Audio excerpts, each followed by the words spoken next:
காங்கிரஸ் கட்சி ஆட்சிக்கு வந்தால் ஏழை பெண்களுக்கு வங்கிக் கணக்கில் 1,00,000 ரூபாய் வரவு வைக்கப்படும் என்று ராகுல் காந்தி கூறியுள்ளார். மக்களவைத் தேர்தல் நெருங்கி வருவதையொட்டி காங்கிரஸ் கட்சி முழுவீச்சில் தேர்தல் பணிகளை செய்து வருகிறது. 2 கட்ட வேட்பாளர்கள் பட்டியலை வெளியிட்டுள்ளது. ஏற்கனவே இளைஞர்களை கவரும் வகையில் 30 லட்சம் அரசு வேலை, 1,00,000 ரூபாய் உதவித்தொகையுடன் தொழில் பயிற்சி உள்ளிட்ட அறிவிப்புகளை வெளியிட்டது.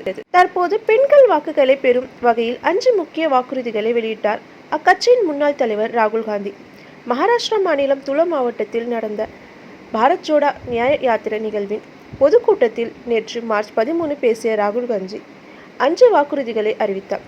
அதில் காங்கிரஸ் ஆட்சிக்கு வந்தால் ஏழை பெண்களின் வங்கிக் கணக்கில் ஆண்டுக்கு 1,00,000 ரூபாய் வரவு வைக்கப்படும். மத்திய அரசு வேலைகளில் 50% ஒதுக்கீடு வழங்கப்படும்.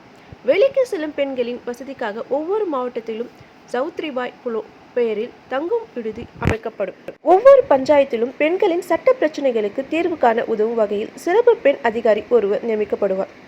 ஆஷா, அங்கன்வாடி மற்றும் மத்திய உணவு செய்யும் பெண்களின் சம்பளத்தின் மத்திய அரசின் பங்களிப்பை இரட்டிப்பாக்கப்படும் என்று வாக்குறுதி அளித்தார் ராகுல் காந்தி.